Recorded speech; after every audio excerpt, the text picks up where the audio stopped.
What's up, babe? What's up? What's going on, man? How are you, brother? Back in Vegas, does this feel more normal? Like the last year? Well, I mean, for a lot of reasons, the last year has been crazy. But the fighting situation, Florida was bizarre. Yeah. Abu Dhabi was bizarre. Does this feel like more like a normal fight week? Yeah, man, it's a lot more normal for a lot of reasons.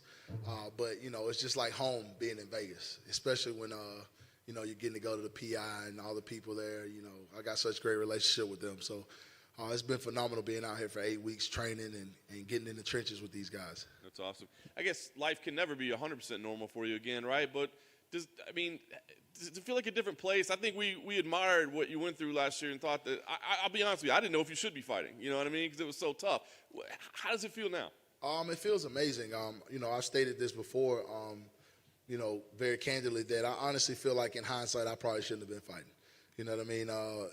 But I was running away from the pain, all the things that we were going through, and our life was absolute whirlwind at that time. So fighting has always been a refuge for me. It's always been a place where I can, dive in, get beat up, enjoy it, and I leave feeling better, like a better person. So that's kind of why I got into the whole, like, all right, let's fight again. But honestly, today probably should have, or, Saturday night should probably be my actual return because I'm mentally healthy, physically healthy, man. I feel amazing. And I busted my tail for this, so I'm excited to get in there and show you guys what I've been working on. That's awesome. Before we get into the fight outside of life, you're doing great things outside of the cage too, right? A lot of good things. Can you update us on kind of where things are progressing? Yeah. So Anaya's Law, as you may know, we got that up and running. It went through to the Senate, so they're voting on that. It went unanimous, which is absolutely amazing in the state of Alabama. Nobody opposed it. It was a blessing to see that go through.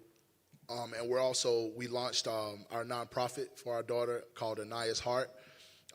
You guys can check that out at anayasheart22.com. It basically focuses on helping families and being a buffer between the family and law enforcement in those times of need when they're missing a loved one. We also teach self-defense. It's got so many different branches. I'm drawing a blank right now, but it's been phenomenal. We do search and recovery as well. And I don't want to quote it wrong, but I believe we recovered 10 people so far. It's just been, a way to help other people, man. I think that's what I've gotten out of this last year is to try to be a better person and help other people not deal with what we dealt with.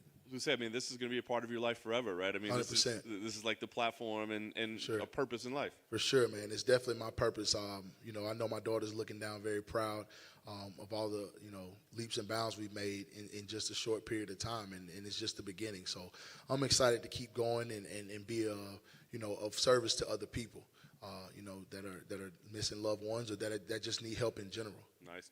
So let's talk about this matchup, right? We got a heavyweight main event, but a pretty big heavyweight fight here as well, right? Does it feel like kind of a big fight? Because I think the division could shake up a little bit. It's 100% a big fight. The division's wide open right now with all of the, moving parts. We got fresh faces. We got some old faces. We got a new champ. So I'm excited to stake my claim in it, man. That's the beauty of this division. You can drop one or two and then get two more, and you're right back in the thick of it. So I'm excited to go in there and show the world the best version of myself. Nice. What do you think about Tawura? You talk about setbacks. He had a couple setbacks recently. Now he's on quite the run. What do you think about him as an opponent? I think he's a tough game opponent. He's very well versed on the ground. He's a grinder, and I'm prepared to go in there and grind with him. I think that he's probably looked at the last two fights or what have you and was like, oh, I see chinks here, chinks there. But, I wasn't myself. And you can guarantee come Saturday night he's going to realize that. Nice. I guess last thing for me, the goal here, of course you want to win, but, does it feel like this is that time to make a statement? Because I think you kind of should get a pass for the last year, if I'm being honest with you, man. I appreciate that. I'm glad you feel that way. I appreciate it. Being honest. So, but does it feel like, hey, I'm going to go out there and, I got to show everybody I'm still that guy? 100%. That's part of what drives me every day is I want to show people that you can go through the worst thing you've ever been through in your life, and you can keep doing and going and chasing your dreams. And, I feel like that's my purpose. It's not to show that I'm not a quitter, that you don't have to quit, you don't have to give up because it gets hard. When it gets hard, you get harder. Pause. And you keep going, you know what I mean? And I just feel like I'm blessed to be in this situation, in this position, to show the world that you can really do it. Thank you, guys.